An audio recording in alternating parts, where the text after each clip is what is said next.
Well, good afternoon, everybody. I think it is 2 o'clock, and I think that it is now time to start the meeting. I think that I understand, Mark, that you probably have got an announcement to make, but before we get to that, I presume, do I have to ask everybody if they've got anything to declare? Because there isn't actually an agenda. I don't think that is, I think it's just a case of starting the meeting. But I think that Mark has had a very difficult time in the last few days with preparing for this meeting, and he has now. I think that I'll pass it over to Mark, and we do sympathise with all the problem that you've had. Particularly, it's a warning to us all that COVID is still here, and that we have got to take these precautions that are recommended there. But to lose a key member of staff with COVID, just prior to this meeting, has had quite a devastating effect onto meeting deadlines. But I'm sure that you have now sorted all this out, and you will now be able to make a statement as to where we actually are with that. So with that, I'll go over to Mark. Thank you very much, Mark. Diolch yn fawr, Mr Cadeirydd.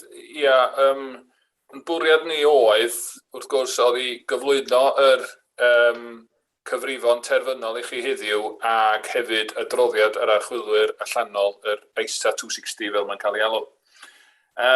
Ac oedden ni'n gwybod fysa flwyddyn yma yn flwyddyn heriol i gwblhau yr cyfrifon, ac oedden ni wedi gosod yn hyn efo amserlen weddol dyn, oedden ni'n disgwyl fysa y newid o archwilwyr sydd wedi dod i mewn efo safona gwahanol a disgwyliadau gwahanol ohono ni yn terma y gwybodaeth maen nhw angen mwyn cwblhau i gwaith nhw yn wahanol, ac angen i ni newid y ffordd o'n ni'n gweithio. Mae hwnna wedi creu dipyn bach fwy o waith i ni ac yn fwy nag oedden ni'n disgwyl. Dydy hynna ddim yn bai i'r archwilwyr, a dydy ddim yn bai y staff ni, ond mae o'n just ni'n dod i arfer efo'r ffordd maen nhw'n gweithio hefyd. So, bod yr cynllun oedd, ac oedden ni yn dal yn gweithio i drio gael yr cyfrifon i chi wsos dwytha, a wedyn oedden ni'n trio cael nhw erbyn chi erbyn dydd Llun, ac hyd yn oed erbyn ddoe oedden ni dal yn trio gweithio i gael yr cyfrifon i chi. Mae yna amball beth di gweithio yn erbyn ni, yn cynnwys un aelod o staff yn mynd i ffwrdd yn sâl diwedd wsos dwytha efo Covid, y person sydd fel arfer yn dod ar cyfrifon at ei gilydd. So gath hynna effaith mawr. Haid i mi ddiolch a cymryd y cyfle, dwi'n meddwl, i ddiolch yn enwedig i Bethan Owen a Gemma Robinson, oedd yn trio i gorau dros y benwythnos i ddod y pethau at ei gilydd, ac i Yvonne Thomas o Swyddfa Archwilio Cymru a Gareth hefyd o Swyddfa Archwilio Cymru, sydd hefyd wedi gweithio efo ni i drio cael ni i sefyllfa i medru ddod ar cyfrifon i chi heddiw. Ond yn anffodus, i waith calad hir nhw, nath y amser redeg allan yn diwedd, a da ni ddim wedi bod mewn sefyllfa i ddwad ar cyfrifon i chi heddiw. Felly, bod yr newidiadau sydd angen i roed trwy'r cyfrifon i gymharu efo'r cyfrifon drafft welwch chi yn ystod yr ha, ddim yn sylweddol. Mae yna amball un sydd mae'r archwilwyr allanol wedi codi yn meddwl oedd angen newid yr cyfrif incwm a gwariant, yr fantolen, a bob peth arall sy'n dod o gwmpas hynna, a dydy o ddim yn jyst mater o newid ffigurau, wedyn mae o'n ffeithio ar y nodiadau, a dim jyst un nodyn fydra newid ffigwr, neu rei o'r ffigurau ffeithio ar amball nodyn, a hefyd yr text narrative sydd ar dechrau yr cyfrifon. So, wrth i nhw ffeindio gwahanol bethau, mae o'n creu dipyn bach o waith, a wedyn wrth gwrs, haid i ni sicrhau bod yr Cymraeg a Saesneg yn cyd-fynd, a bod nhw gyd yn edrych yn yr un fformat a bod peth yn cyd-fynd. So mae newidiadau yn creu lot o waith. Dim gwaith o ran y cyfrifo, ond gwaith o ran paratoi y ddogfen i ddod o'ch blaen chi. Felly, dwi'n ymddiheuro, oedden ni'n trio'n gorau a fel o'n i'n dweud, nath pethau weithio'n erbyn ni yn diwedd, a wnaethon ni redeg allan amser. Felly, y bwriad ydy fydd yr cyfrifon yn dod yn ôl i'r pwyllgor yma ar y 15fed o Tachwedd. Dwi'n meddwl ydy'r dyddiad, mae yna rhyw mynd a dod rhwng gwahanol bobl am yr dyddiad, ond dwi'n meddwl bod ni wedi setlio ar y 15fed o Tachwedd, fydd y cyfrifon ar y droliad yn dod ger bron chi, a wedyn fydd o'n mynd i'r cyngor llawn ar yr ail ar 20 o Dachwedd. Mae hynna dal tu mewn i'r yr amserlen statudol sy'n gofyn i ni arwyddo'r cyfrifon i ffwr erbyn diwedd mis Tachwedd. So, da ni dal tu mewn i'r gofynion statudol sydd arna ni, a dio ddim yn creu problem o'r ochr yna. Felly, ymddeiriadau bod ni wedi gorfod dod â chi yma heddiw ar gyfer cyfarfod efo byd i adrodd i chi, ond unwaith oedd y cyfarfod wedi cael ei alw, oedd rhaid i ni barhau efo y cyfarfod fel mae o. So, fel dwi'n dweud, oedd y staff a'r archwilwyr wedi trio i gorau a dysgu fi o'n diolch iddyn nhw am ei gwaith calad, ond yn anffodus nathon ni jyst rhedeg allan amser yn diwedd. Diolch yn fawr. Thank you very much indeed for that. Before we can, I don't know whether any members would have anything to ask or to come up at this stage. I've got one hand up, and that is my vice chairman. That's Dilwyn Evans. I'll take you, Dilwyn, to start. And I've got another hand up from Dilwyn to start with. I think Dilwyn is the only one I've got. Dilwyn, please. Thank you, Chair. I wanted to ask Mark whether there are any specific items in the accounts that the auditors have had difficulty with. I recall that a couple of weeks ago there was an article on BBC Wales about teachers' pensions and the possible fact that some pension contributions hadn't been made, and I was like to ask Mark whether there is any difficulty arising from that. Thank you. Yeah, thank you. I think it would only be right for me to make this comment publicly. The report on pensions that was put by the BBC on their website, and the news item that followed on the Welsh News was, I think I could describe it as best as being misleading, but at worst it was factually incorrect in a number of places, and it's raised concerns with teachers unnecessarily at a time when they have got lots of other things to worry about. And I have to say, had the BBC done their research a little bit better and actually looked at what the issues were and come to us and checked their facts, they may not have even published the story, because the story as it was written was factually incorrect. It stated that the council had not paid contributions over to the Teachers' Pensions Service, which is not true. All the contributions we have deducted have been paid over to the Teachers' Pension Service. There's an annual return that is audited, making sure that our contributions match our records and that we've paid them over correctly, and those have never been qualified as far as I've been in this post anyway. All teachers' pension contributions have been paid over, so there's no implications to the accounts, because the accounts take account of what we have paid over in terms of contributions. I think if I quickly explain what the problem is, I think you will get a better understanding. I think it might be worth you having this little bit of a speech from me. Teachers' pensions is a scheme that is run by the Teachers' Pension Service, which covers England and Wales. It's not the same as the local government pension scheme, which is run by Gwynedd Council, who administer it on behalf, and which the majority of council staff are members of. Teachers' pensions covers staff that undertake teacher roles only. It's what's called an unfunded scheme, which means that we pay the contributions over to the teachers' pensions, and it's an income for the UK government. And the UK government then are responsible for funding the pension payments, the annual pension payments to retired teachers. It's not like the LGPS scheme where there is a fund and that fund is invested. And it's not like a private pension scheme where each teacher has an individual pot of money, which they then get at the end of when they retire, which they use to invest. So the payments, their pension payments, are based on final salary and length of service. So the service is the important bit in this, and this is the bit where we're having the difficulties. Now, the report suggested that this was a problem that is unique to Anglesey, and it isn't. It is definitely not. I found an article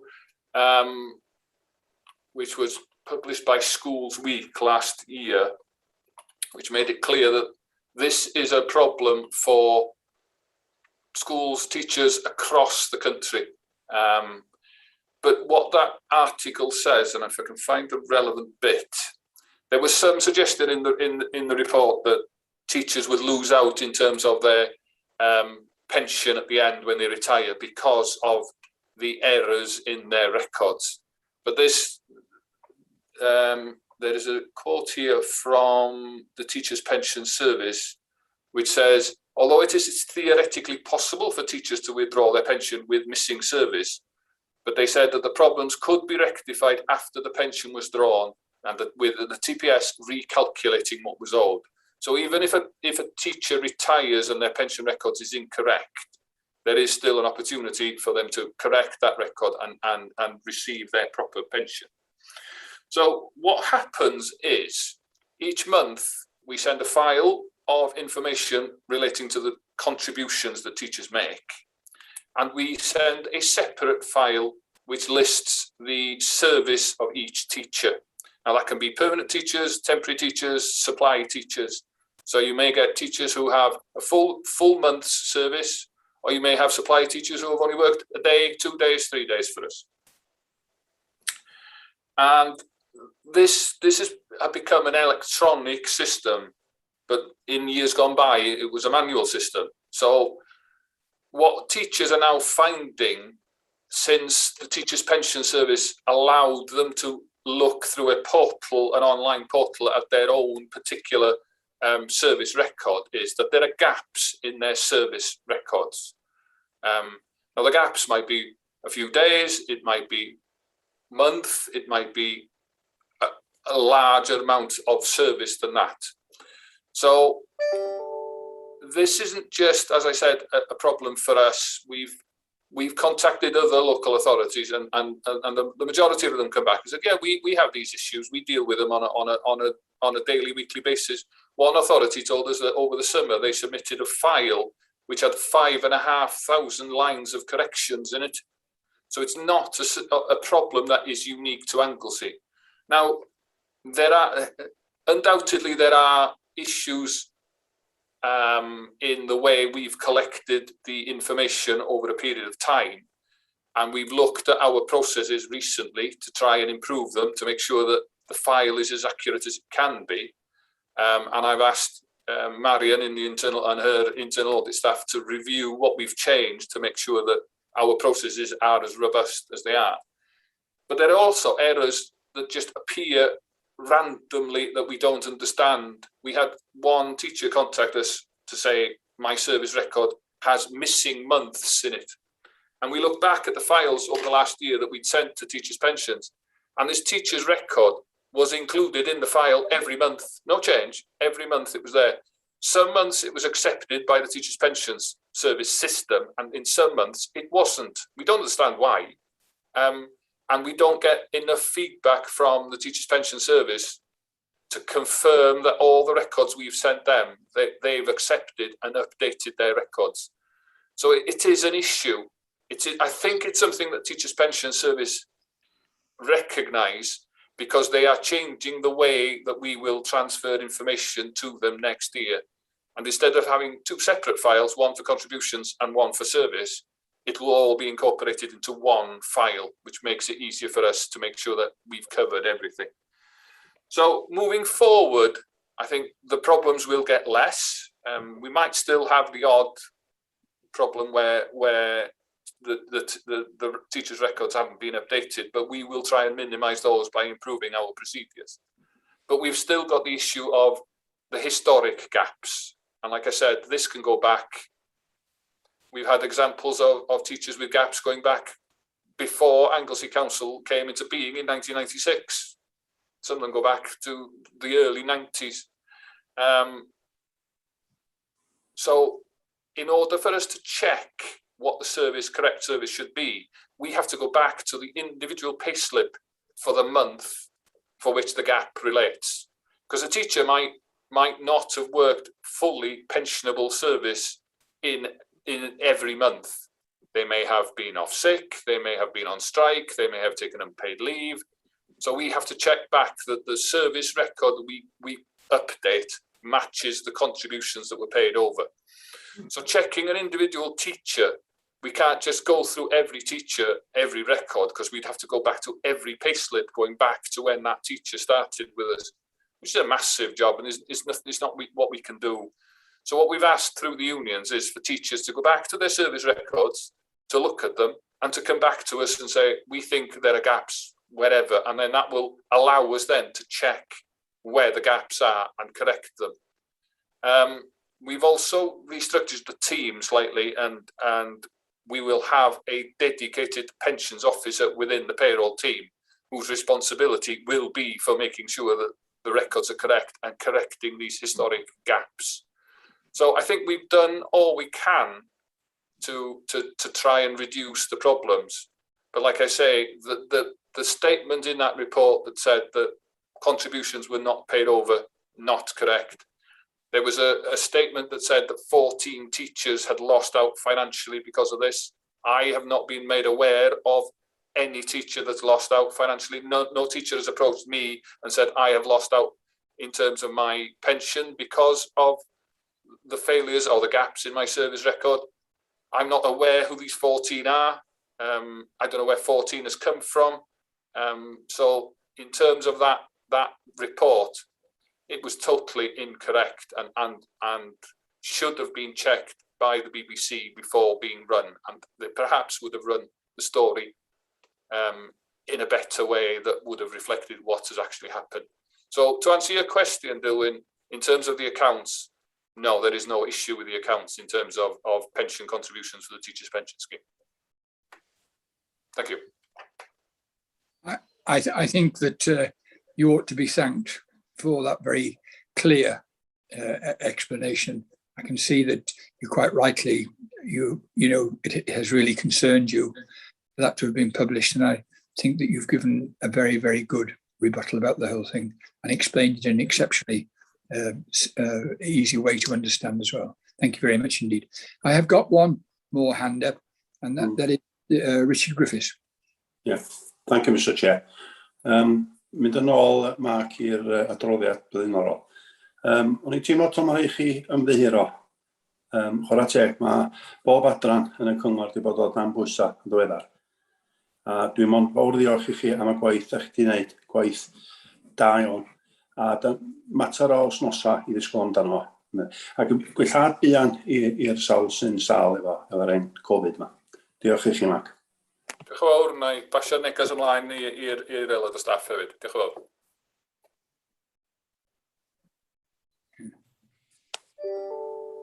I think that probably brings, you know, an end to the state. Councillor Evans has his hand up. Oh, sorry. Yeah. Jeff, sorry. Yes, can you hear me? Yes.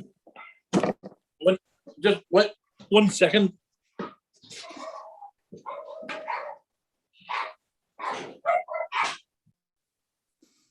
Mr. Cadeirydd, tra da ni'n disgwyl am cynghorydd Jeff Evans gael yna hefyd gymryd y cyfle fel y deilydd portfolio i ddiolch yn fawr iawn i Mark a'r tîm am y gwaith maen nhw wedi wneud.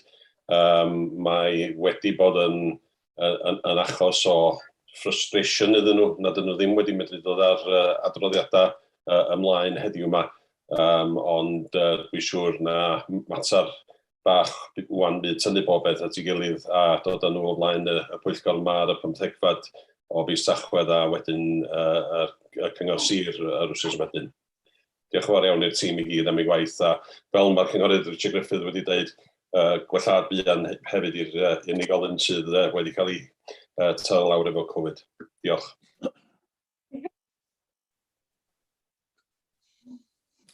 Thank you for that. Yeah, we get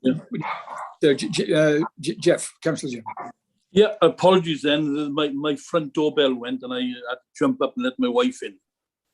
Can you hear me? Yes. Yeah. Okay, I only wanted to ask Mark one question based on what he said.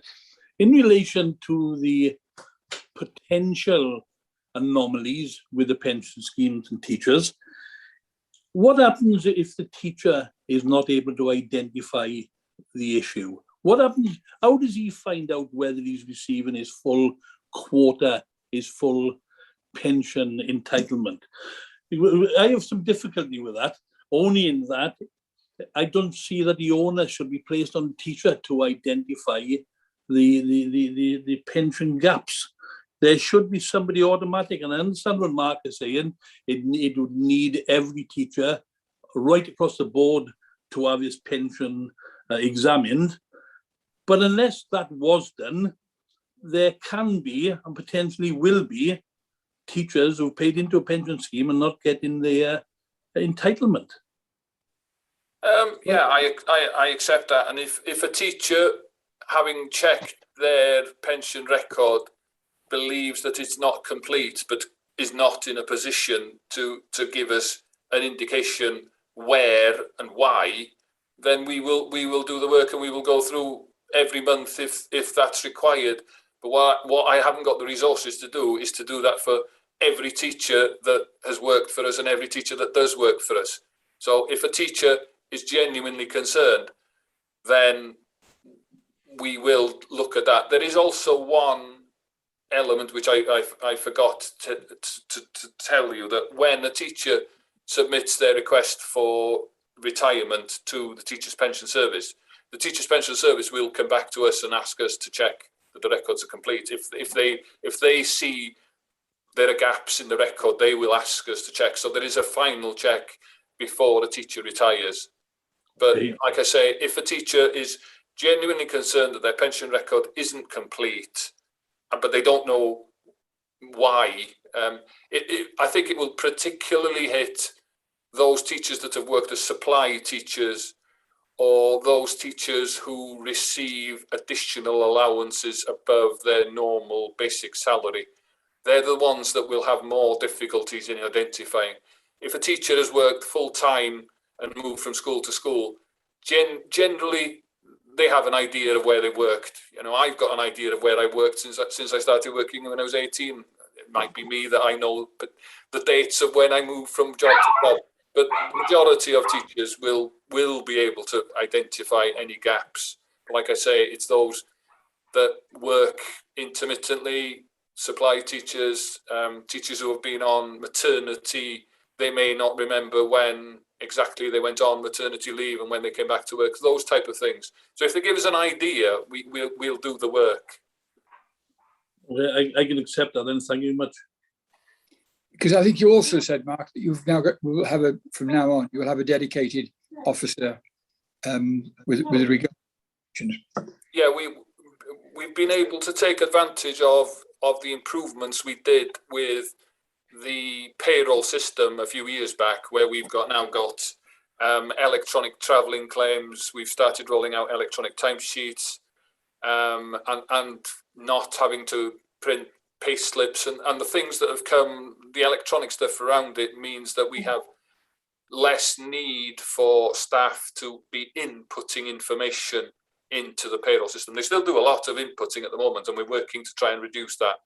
But we managed to use that efficiency gain, if you like, to be able to target resources into having a pensions officer, because I knew since I've been here that updating pensions, both teachers' pensions and LGPS, is a piece of work that puts a lot of strain on the staff, and we didn't really have the resource to do it. So by investing in the system, we've been able to transfer the resources. I know it doesn't create cash savings, but I think it improves the service we give to the people that we pay their pay every month. Thank you very much indeed. Is there anybody else? Otherwise, I'm going to be prepared to bring the meeting to an end. Councillor Alan Roberts has his hand up, Chairman. Sorry, I'm very sorry. Diolch. Ga I hefyd dymuno ba i'r swyddog sydd wedi cael ei tharo gan Covid yn fan hyn. Mae'n od fel da ni'n clywed am nifer o bobl yn ddiweddar iawn sydd wedi dal y clefyd am y neges yn glir. Mae'n dal efo ni, byddwch yn wyliadwrus. Ga i ddiolch i Mark am sut mae wedi ateb y cwestiynau yn y pensiwn. Dwi wrth gwrs yn gyn-athro. Pan nes i ymddeol, ges i'r ddogfen hirmaeth, i fod yn onest, efo bob manylun o'r amseroedd rwy'n ni wedi gweithio, wnaethoch chi gyfeirio, mi oedd hwnna gyfnodau pan ni'n dechrau dysgu o'n y streicio, oedd o'n nodi bob hynna, ac oedd hi'n hawdd iawn pan ges i o beth bynnag i weld os oedd na rhywbeth o le man hyn.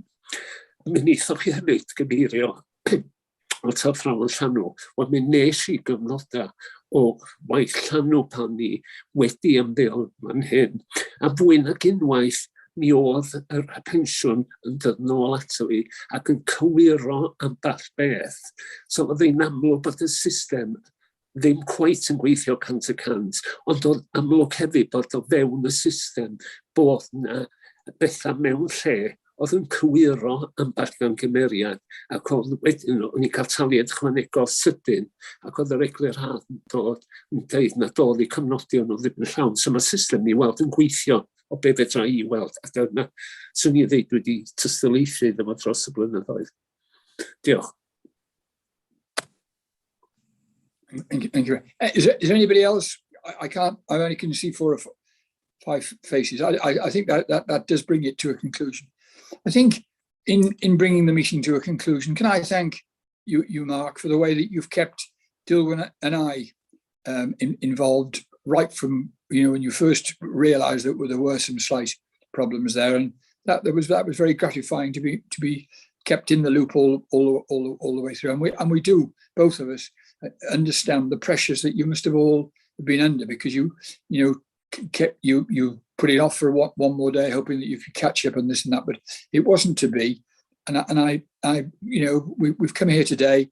We've had the meeting as we have to do, and that will be adjourned now, and as you say, to the 15th of November. But if you could thank everybody, on our behalf, that we do appreciate it, and also as also those wishes for the staff member who has got COVID for a quick and a speedy recovery. So I think that with that, I bring the meeting to a close, and thank you very much indeed, not only for the councillors who have turned out, but also the officials and other people who have come here today and this afternoon, and now find that we're going to break it. So thank you very much. All your efforts have